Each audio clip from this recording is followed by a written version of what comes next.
So I'm working in this creek bottom.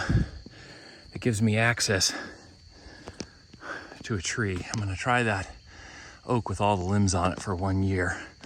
I got food plots over there, food plots over here. I've got walls of grain sorghum and corn going across each side. Basically what I've done is I've taken the little narrow ditches, little trenches, little trails that where the deer are crossing this creek right here, and I've made it better, easier. So I'm gonna finish this one and then I'll spray this trail with ground clear, which will keep it open through the season. You can see right here the grain sorghum and corn goes across, and then all the way out the end of the field to my truck. I'll park around the corner where you can't see, and then I'll walk down this edge. If the water's not too high, I'll be right in the bottom in the creek, and if it is, I'll come down one side or the other. And then because I'm putting this in a oh, there's a deer just walked out. Because I'm working in a, oh, 3 deer walked out. They're looking at my truck and they don't have any idea I'm even here. Because I'm putting this in a CRP tree planting because it's bottom ground, and 1 year the crop's good and 2 years it's so-so, and so on and so forth. Oops, got a little carried away there. It's gonna be better off in a CRP planting. Plus, it'll make about 2 to 3 times a year what the best crop year it ever made since we've owned it. So there's like no downside. So anyway, I've got a tree stand over here because there's a whole bunch of trails. There's a kind of a neck right there that's right on the property line. And then from here up at an angle, I've got 4 paths of Roundup Ready sugar beets. And on either side of that, all the way to the end, I've got Vitalize Mix Spring Boost. So I'll come back in the fall and replace all of the Vitalize Spring Boost with the fall blend. And the other thing that I do is I'll come out here 25, 30 yards, whatever seems right, from my where my tree stand's gonna be, and I'll put a man-made rope scrape right here facing it.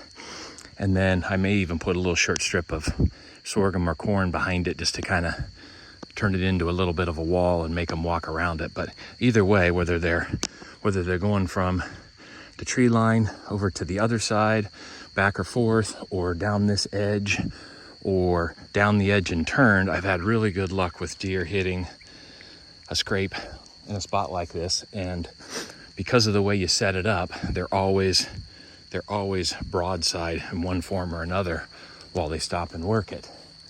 So over here, this side's done. I just need to spray the chemical on it to keep the weeds from coming back, because I gotta take just a little more out. There's the tree. I hate being upwind of where the deer are gonna come and go, but I'm hoping to shoot that buck coming down one side or the other before crossing is an issue.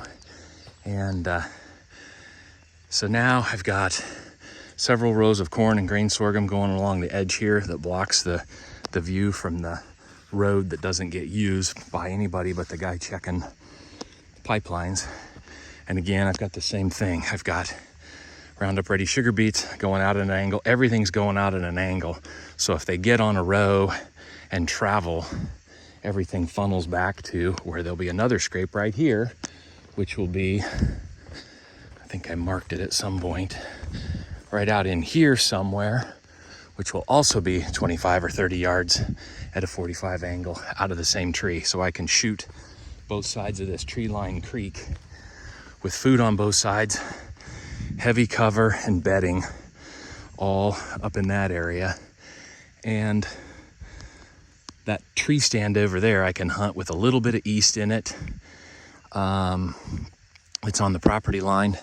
This one, I'm pretty much counting on it being any south in the wind whatsoever. South and west is our primary. But anyway, I'll come back and shoot some video of this later once we get some rain and everything grows. Again, Roundup Ready sugar beets and vitalized seed mix, and I even have a few lines, squiggly lines of corn going through this just to kind of block view and get deer having to move through the plot in order to, a buck having to move through the plot in order to see what's all in the plot.